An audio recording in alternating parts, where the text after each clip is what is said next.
America, Israel और Iran के बीच चल रहे महायुद्ध से मिडिल ईस्ट पर छाए संकट को सुलझाने के लिए पूरी दुनिया की नजरें अब भारत पर टिक गई। कई देशों के नेताओं का कहना है कि प्रधानमंत्री नरेंद्र मोदी ही दुनिया को इस संकट से समाधान दिला सकते हैं और उन्हें इस दिशा में पहल भी करनी चाहिए। इस बीच प्रधानमंत्री नरेंद्र मोदी ने 5 देशों के नेताओं के साथ अलग अलग टेलीफोन पर बात की। पीएम मोदी ने कतर, फ्रांस, जॉर्डन, मलेशिया और ओमान के नेताओं से बातचीत कर हालात पर चिंता जताई। पीएम मोदी ने कहा कि क्षेत्र में बढ़ते तनाव को तुरंत कम करना जरूरी है और इसका रास्ता सिर्फ बातचीत और कूटनीति है। पीएम मोदी ने ऊर्जा ठिकानों पर हमलों की निंदा की और स्ट्रेट ऑफ हॉर्मुज में सुरक्षित समुद्री आवाजाही पर जोर दिया। पीएम मोदी ने कतर के अमीर शेख तमीम बिन हमद अल थानी, फ्रांस के राष्ट्रपति इमैनुअल मैक्रों, जॉर्डन के किंग, ओमान के सुल्तान और मलेशिया के प्रधानमंत्री से फोन पर बात की है। Prime Minister has spoken to 5 world leaders yesterday. He spoke to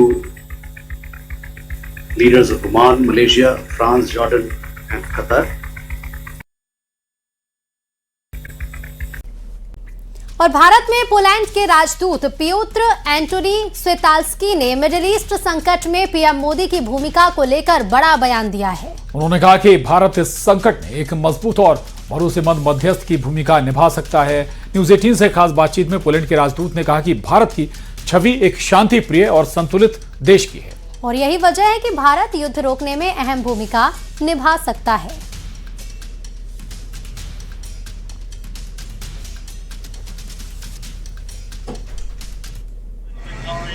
And now, as the international community, the global community, India and Poland, we face these problems and challenges one by one, trying to find a solution to cope with the immediate problem, immediate threat, immediate challenge. My suggestion would be to look beyond it, to look deeper, because I think that we realize now that the whole system of global management needs deeper reflection and needs some systemic action. If you ask me, I would say that India is in a particular position to play today the role of bridge builder, mediator. पश्चिम बंगाल का चुनावी रण अब ईद और सनातन पर आ गया है।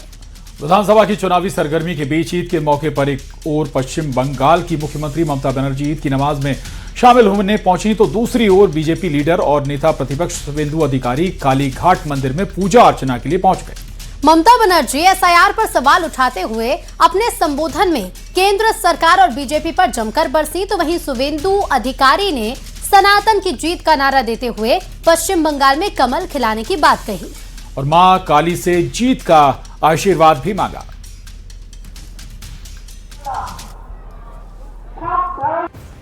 बंगाल में लहर चल रहा है, परिवर्तन का लहर। ये सनातन जीतेगा, सनातन जीतेगा। इस बार बहुत अत्याचार किया बांग्लादेशी मुसलमान घुसपैठिया घुसा के बंगाल में लाभ जिहाद, लैंड जिहाद, वोट जिहाद और हमारी 6000 गांव में सांख बजाना बंद कर दिया, दीपदान करना बंद कर दिया। तुलसी माता के मंच नहीं है, सब मात शीतला का मंदिर से लेकर महादेव का मंदिर तक नहीं है। 6000 गांव में ये जमाती का हाथ में जा रहा है। इस बार राष्ट्रवादी जनता, सनातन जनता हमारी संस्कृति को रक्षा करने के लिए, धर्मीय संस्कृति को बनाने के लिए एकजुट होकर इस बार परिवर्तन करेगा। आज आप जबरदस्ती हमारा सरकार को कंट्रोल किया है, प्रेसिडेंट रूल चल रहा है, तब भी हम डरेंगे नहीं। जो डरते हैं वो मरते हैं, जो लड़ते हैं वो जिंदगी में कामयाब होता है। मैं उसको कहेंगे मुद्दा लाख बुरा चाहे तो क्या हो। मध्य प्रदेश में ईद के मौके पर जहां ईरान के समर्थन में मुस्लिम समाज के लोगों ने काली पट्टी बांधकर अपना विरोध दर्ज कराया, तो इधर ईद का त्योहार भारी सियासत का अखाड़ा भी बन गया। मौका था नमाजियों पर फूल बरसाने का, लेकिन इस पर शुरू हुआ जुबानी जंग अब धर्म और निष्ठा तक जा पहुंची है। पीसीसी चीफ जीतू पटवारी ने जब ईदगाह के बाहर नमाजियों का स्वागत किया तो बीजेपी के फायर ब्रांड विधायक रामेश्वर शर्मा ने इसे कांग्रेस का असली चेहरा बता दिया। आखिर क्यों एक त्योहार पर छिड़ गया है सियासी घमासान, देखिए इस रिपोर्ट में।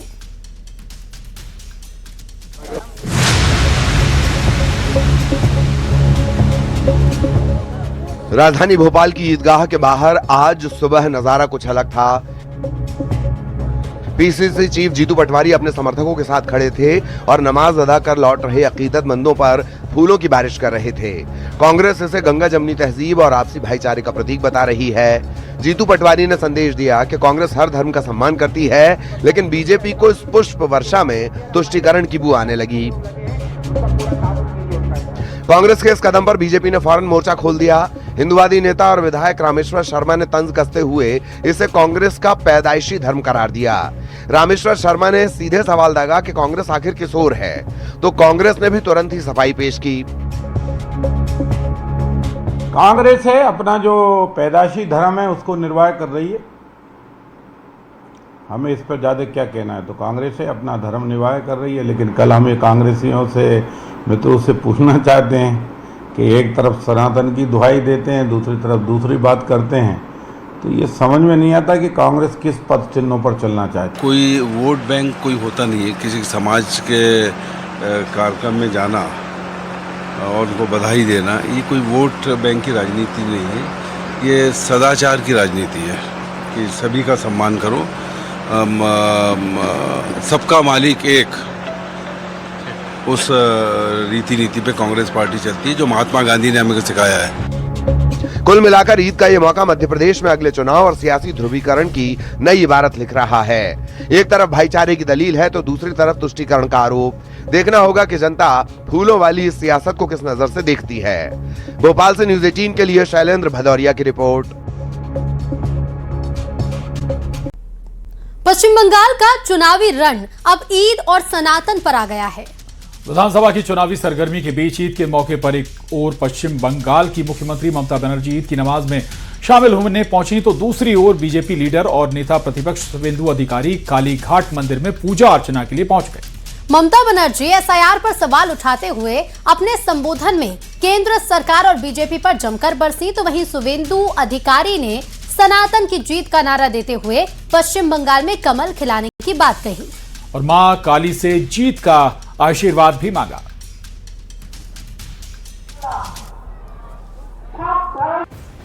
बंगाल में लहर चल रहा है, परिवर्तन का लहर। ये सनातन जीतेगा, सनातन जीतेगा। इस बार बहुत अत्याचार किया बांग्लादेशी मुसलमान घुसपैठिया घुसा के बंगाल में लाभ जिहाद, लैंड जिहाद, वोट जिहाद, और हमारी 6000 गांव में सांख बजाना बंद कर दिया, दीपदान करना बंद कर दिया। तुलसी माता के मंच नहीं है, सब मात शीतला का मंदिर से लेकर महादेव का मंदिर तक नहीं है। 6000 गांव में ये जमाती का हाथ में जा रहा है। इस बार राष्ट्रवादी जनता, सनातन जनता हमारी संस्कृति को रक्षा करने के लिए, धर्मीय संस्कृति को बनाने के लिए एकजुट होकर इस बार परिवर्तन करेगा। आज आप जबरदस्ती हमारा सरकार को कंट्रोल किया है, प्रेसिडेंट रूल चल रहा है, तब भी हम डरेंगे नहीं। जो डरते हैं वो मरते हैं, जो लड़ते हैं